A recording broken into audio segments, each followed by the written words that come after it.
지금부터 들려드릴 이야기는 코로나 대유행 시기 한 미국인 여성의 경험을 바탕으로 한 이야기입니다. 이 여성의 출장이 예기치 않게 큰 전환점이 되었고 그녀가 겪은 모험과 감동적인 순간들을 함께 해보겠습니다. 이 이야기는 코로나로 어두운 시기를 맞이한 많은 이들에게 희망과 용기를 전하고자 합니다. 코로나 시국에 출장을 갔다가 큰일 날 뻔한 미국인 여성의 이야기는 마치 긴 장막 아래에서의 생존기 같았습니다.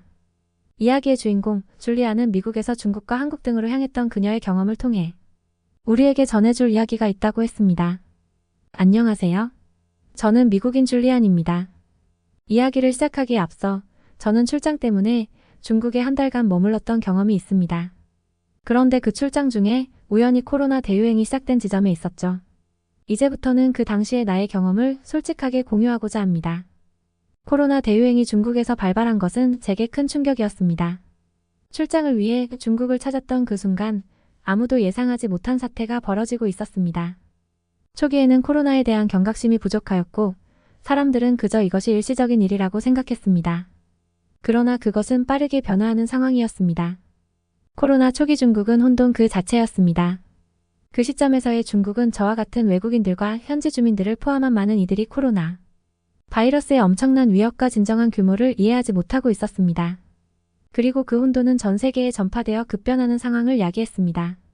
중국 정부와 국제사회는 이 새로운 바이러스에 대한 초기 이해가 부족하여 혼란스러운 시간을 보냈습니다. 바이러스의 기원, 전파 경로, 증상 및 치료법에 대한 정보가 모호하고 제한되어 있었습니다. 이로 인해 정확한 대응이 어려워졌으며 미지의 적에 맞서 싸우는 데 어려움을 겪었습니다. 병원은 급속하게 환자로 넘쳐나고 의료진들은 초유의 상황에 직면했습니다. 환자들은 치료를 받는데 필요한 공간과 장비가 부족했고 가족들은 그들을 돌볼 수 없는 상황에서 절망에 빠져들었습니다. 중국 정부는 엄격한 격리 조치를 시행했지만 이것은 사회적 불안을 가중시킬 뿐 아니라 혼란을 더 높여갔습니다. 그리고 이 혼돈 속에서 외국인들은 특히 힘들게 짊어진 부담을 겪었습니다. 언어와 문화의 차이로 인해 정보의 제한이 있었으며 신속한 대응이 어려웠습니다. 사람들은 외국인을 향한 불신과 의심으로 가득한 상황에서 외부와의 접촉을 피하려 했고 이는 외국인들에게 더 큰 고립감을 가져다 주었습니다. 코로나 초기 중국은 혼돈과 불안의 중심지였습니다. 그때의 중국은 진짜로 어지럽고 혼란스러웠습니다. 이 새로운 바이러스의 출발점으로 지목되었던 후베이성 우한시에서 시작하여 급속하게 다른 지역으로 퍼지면서 이는 정부와 국제사회에 큰 파장을 불러왔습니다. 바이러스에 대한 이해가 부족하고 정보가 부족하여 중국은 이 새로운 위협에 대처하는 데 어려움을 겪었습니다. 바이러스의 기원, 전파 경로, 증상, 치료법에 대한 정보는 미흡했고 이로 인해 바이러스에 대한 효과적인 대응이 더 어려워졌습니다. 초기에는 공포와 혼란이 대부분의 사람들을 지배하였고 대부분의 사람들은 그것이 일시적인 위험으로 여겨진다고 생각했습니다. 하지만 이 혼란은 빠르게 확산되어 중국 전체를 감싸며 다른 나라로 전파되어 국제적인 위기로 번져갔습니다. 처음에는 별일 아니라고 생각하고 일상생활을 하던 중 코로나 대유행이 미처 상상하지 못한 규모로 확산되고 있음을 깨달았을 때 나의 세계는 완전히 뒤바뀌었습니다. 정부의 긴급 대응 정책이 발표되면서 집안에 갇힌 것은 나만이 아니라 전 국민의 현실이 되었습니다. 이제부터는 그 시기의 나의 경험을 공유하고자 합니다. 그 당시 코로나 바이러스가 중국에서 발생하고 전 세계로 퍼져가고 있음을 듣고도 나는 큰 걱정 없이 생활을 이어가고 있었습니다. 하지만 그런 생각이 금세 현실적으로는 적절하지 않았다는 것을 깨닫게 되었습니다. 중국 정부가 공포스러운 바이러스 확산을 막기 위해 급격한 조치를 내놓았고 그중 하나가 집에 머무르십시오라는 명령이었습니다. 처음에는 이것이 일시적인 조치일 것이라고 생각하고 잠시 집에 머무르기로 결정했습니다. 그런데 시간이 지남에 따라 사회적 거리두기와 더불어 집안에 갇힌 채로 지내야 하는 시간이 길어질 것임을 알게 되었습니다. 그리고 그것은 나에게 새로운 현실로 다가왔습니다. 집안에 갇히게 된 순간 외부 세계와의 연락이 끊어지고 사회적 활동이 제한되어 생활은 단조로워지고 고립된 느낌이 들었습니다. 나는 주로 온라인으로 일하고 소통하였지만 그럼에도 불구하고 외부와의 직접적인 만남과 사람들과의 교류가 부족하면서 외로움을 느끼게 되었습니다. 뿐만 아니라 생활의 편리함도 영향을 받았습니다. 식료품 구매, 의료 서비스, 생활 필수품 구입 모두 어려워졌고 일상적인 활동들이 어려워졌습니다. 정부의 조치는 바이러스 확산을 억제하는 데 도움이 되었지만 그로 인해 일상생활에 대한 제약도 크게 느껴졌습니다. 또한 이러한 상황에서 숙소에 함께 있는 동료들 간 긴장이 고조되기도 했습니다. 함께 갇혀있는 상황에서 각자의 공간과 시간을 확보하기 어려워져 갈등과 스트레스가 증가했습니다. 생필품이 떨어져서 장을 보기 위해 숙소 밖으로 나섰을 때 사람들은 내 외모를 보고 외국에서 들어와 코로나를 전염시키는 건 아닌지 의심하며 집 밖으로 나오지 말라고 소리질렀던 순간에 맞닥뜨렸습니다. 나는 그 순간의 차갑고 혐오스러운 느낌을 잊을 수 없습니다. 이것은 코로나 대유행의 사회적 측면에서의 어두운 부분 중 하나였고, 이를 통해 사람들이 공포와 불신으로 어떻게 미지의 상황에 반응할 수 있는지 보여주는 사례였습니다. 처음에는 코로나가 중국에서 시작되었다는 사실 때문에 외국인들에 대한 불신과 의심이 특별한 것이 아니라고 생각했습니다. 그러나 이런 의심이 점차 더 강해지고 사람들은 외국인이라는 이유로 다른 사람들을 피하고 심지어는 공공장소에서 비난과 모욕을 받는 일이 늘어갔습니다. 이러한 사태는 정말로 충격적이었고 외국인 커뮤니티 내에서도 많은 불안감을 초래했습니다. 그때마다 나와 같은 외국인들은 코로나 바이러스를 전염시키려는 악의적인 의도가 전혀 없음에도 불구하고 미국, 유럽 및 다른 국가에서 왔다는 이유로 불필요한 비난과 혐오를 받았습니다. 내 외모, 피부색, 언어, 그리고 문화적 배경이 사람들의 두려움과 혐오의 대상이 되었습니다. 집안에서 격리되어 있던 시간 동안 이러한 경험이 나를 깊이 생각하게 만들었습니다. 이러한 상황에서도 인류의 차별과 혐오는 얼마나 강력하게 표면화할 수 있는지, 그리고 공포가 어떻게 비이성적인 행동을 유도할 수 있는지를 몸소 체험하게 되었습니다. 나와 함께 출장을 온 남자 동료가 코로나에 걸렸을 때 그 순간은 정말로 견디기 어려운 시간이었습니다. 우리는 출장을 위해 중국에 있었고 그 순간은 코로나 대유행이 본격화하고 있는 시기였습니다. 출장 도중 그 동료가 갑자기 증상을 보여 코로나 검사를 받았고 양성 판정을 받았습니다. 이로 인해 그는 병원으로 옮겨져야 했으며 이후의 경험은 그와 나 모두에게 큰 충격을 안겨주었습니다. 그 동료는 병원으로 옮겨졌지만 그곳은 이미 환자로 넘치고 있어서 적절한 치료를 받기 어려운 상황이었습니다. 병상이 부족하고 의료진도 과중한 업무로 힘들어하고 있었습니다. 그 결과 그는 임시로 마련된 간이병원이나 천막과 같은 시설에서 기다려야 했습니다. 이곳에서 기다리는 동안 그는 적절한 의료 관리를 받지 못하고 응급 상황까지 겪었습니다. 그 경험은 그의 건강과 심신에 큰 타격을 줬으며 그의 체중까지 8kg 정도 감량하게 만들었습니다. 이후 그 동료와 함께 밥을 먹었던 다른 동료도 코로나에 감염되었습니다. 하지만 병원으로 옮겨져 치료를 받는 동안 그의 상태가 어떻게 되었는지는 알 수 없었고 이후에는 행방이 알려지지 않았습니다. 그런 일이 벌어지자 두려움이 저를 뒤덮었습니다. 기침 소리 하나에도 소름이 끼치는 그 시절, 나는 코로나 대유행의 무서움과 불확실함 속에서 살았습니다. 중국 내에서의 상황은 알 수 없어서 두려움과 불안 속에서 일상을 유지하려 노력했습니다. 처음에는 그리 큰 위험이라고 생각하지 않았고 일상생활을 유지하려 했습니다. 그러나 기침 소리만 들려도 내 안의 불안과 두려움이 차오르며 나의 일상은 급격하게 변화하게 되었습니다. 중국 내에서의 상황은 외부와의 연락이 끊겼기 때문에 알 수 없었습니다. 정부의 정보 조작과 제한적인 정보 공개로 인해 현지에서는 무슨 일이 벌어지는지 정확하게 파악하기 어려웠습니다. 내 주변에서는 비정상적인 상황이 펼쳐지고 있음을 짐작할 수밖에 없었고 그 두려움은 더 커져갔습니다. 가장 안전한 정보 소스는 미국에 있는 친구들과의 전화였습니다. 그들은 중국의 상황을 관찰하고 나에게 최신 정보를 제공해 주었습니다. 하지만 그 정보도 미국 외교부와 대중 언론의 보도를 토대로 한 것이기 때문에 제한적이었습니다. 그럼에도 불구하고 그들과의 연락은 나에게 큰 지지가 되었고 현재 상황을 이해하고 대비하는 데 도움이 되었습니다. 매일이 두려움에 울면서 집에 갇혀 있었던 그 시기는 나에게 큰 시련이었습니다. 몇 번이나 미국 본사에 급한 요청을 하고 겨우 미국으로 돌아갈 수 있었던 그 순간은 나에게 큰 안도와 안전을 의미했습니다. 그러나 복잡한 입국 절차와 여행 제한으로 인해 미국으로 돌아가기가 어려운 상황이었습니다. 이때 나는 미국 본사에 급한 요청을 하게 되었습니다. 처음에는 돌아가는 것이 어려울 것이라고 생각했습니다. 항공편이 취소되고 국경이 봉쇄되면서 귀국은 점점 어려워지고 있었습니다. 그러나 나는 미국 본사와 연락을 취하고 상황을 설명하였습니다. 그 결과 나와 다른 미국인 동료들을 돌아가게 하는데 필요한 절차를 도와주겠다는 응답을 받았습니다. 미국 본사의 도움으로 나는 필요한 서류 및 승인을 받을 수 있었습니다.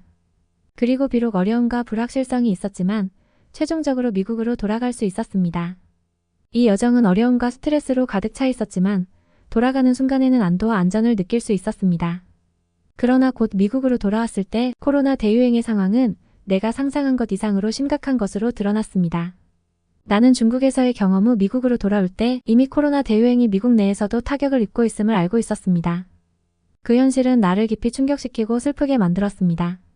내가 돌아온 직후 가족과 친구들로부터 들은 소식은 너무나 충격적이었습니다.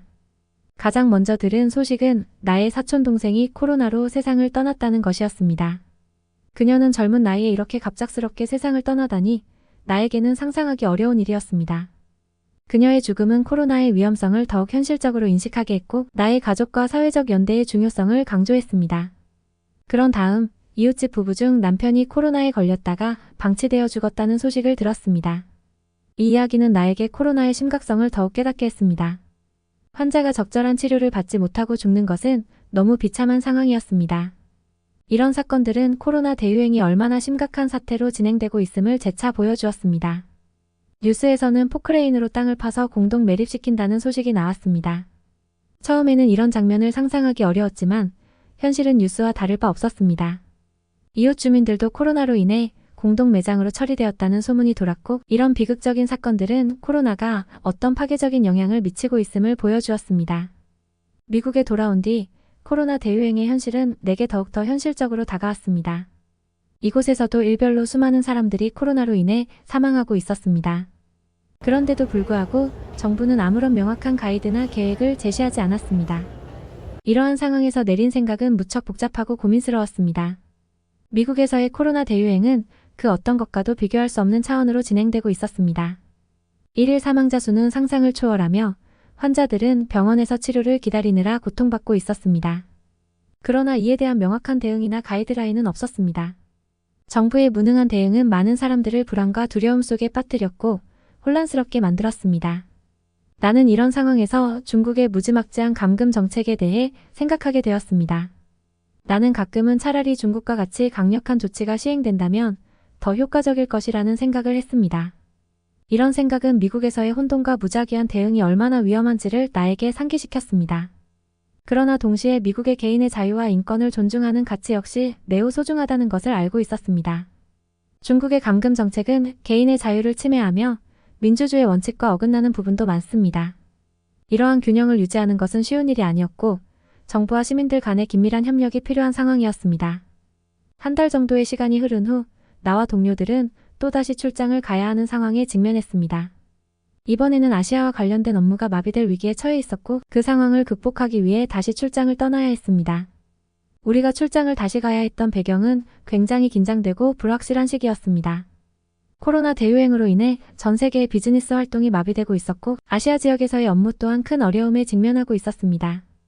이로 인해 우리는 다시 출장을 가서 비상대책을 마련해야 했습니다.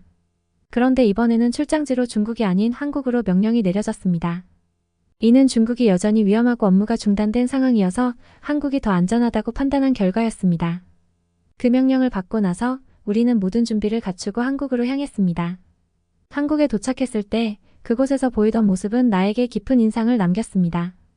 모든 사람들이 마스크를 쓰고 있었고 이것이 가능하다는 사실에 소름이 돋았습니다. 이 특별한 경험을 더 자세히 이야기하겠습니다. 한국에 도착했을 때 나는 공항에서부터 온몸에 소름이 돋았습니다. 내 눈에 보이는 모든 사람들이 마스크를 쓰고 있었습니다. 저는 그 광경을 보자마자 약간은 기이한 느낌이 들긴 했지만 안도감이 들기도 했습니다. 공항 밖을 나서서도 마스크를 쓰고 다니는 사람들을 많이 보게 되었습니다. 이 마스크는 어떤 이유에서든지 코로나 바이러스의 확산을 예방하기 위한 조치로 여겨졌으며 모든 연령층의 사람들이 착용하고 있었습니다. 이 모습은 한국인들의 엄격한 방역 의식을 보여주었습니다. 나는 마스크를 쓰고 다니는 모든 사람들을 보면서 그들의 의식적인 노력과 책임감에 감동받았습니다. 마스크를 착용하고 다니는 것은 자신뿐만 아니라 주변 사람들의 안전을 위한 행동이었습니다. 그들은 다른 사람들을 위해 감염을 예방하고 바이러스의 확산을 최소화하기 위해 노력하고 있었습니다. 한국에서의 경험을 통해 나는 무엇보다도 한국인들의 행동에 깊은 감동을 받았습니다. 그들의 대응은 정말로 배울 만한 가치가 가득한 것처럼 느껴졌습니다. 특히 몇 가지 놀라운 특징들이 있었습니다. 이를 통해 세계 어느 나라에서도 찾아보기 어려운 모범 사례를 보여주었습니다.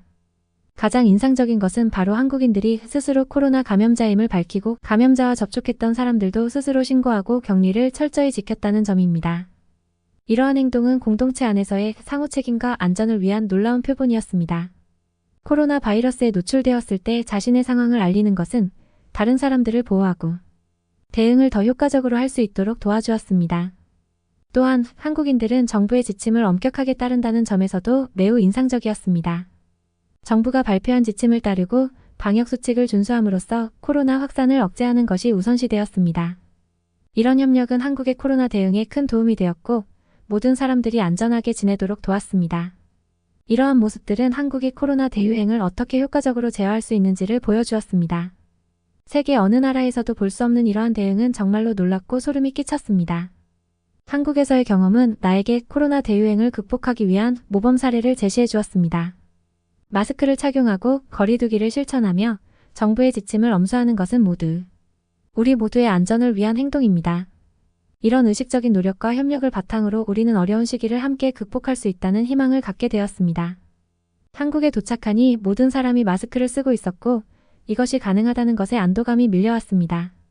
한국은 이미 코로나 대응에 대한 경험이 있었으며 그에 따라 엄격한 방역 조치를 시행하고 있었습니다.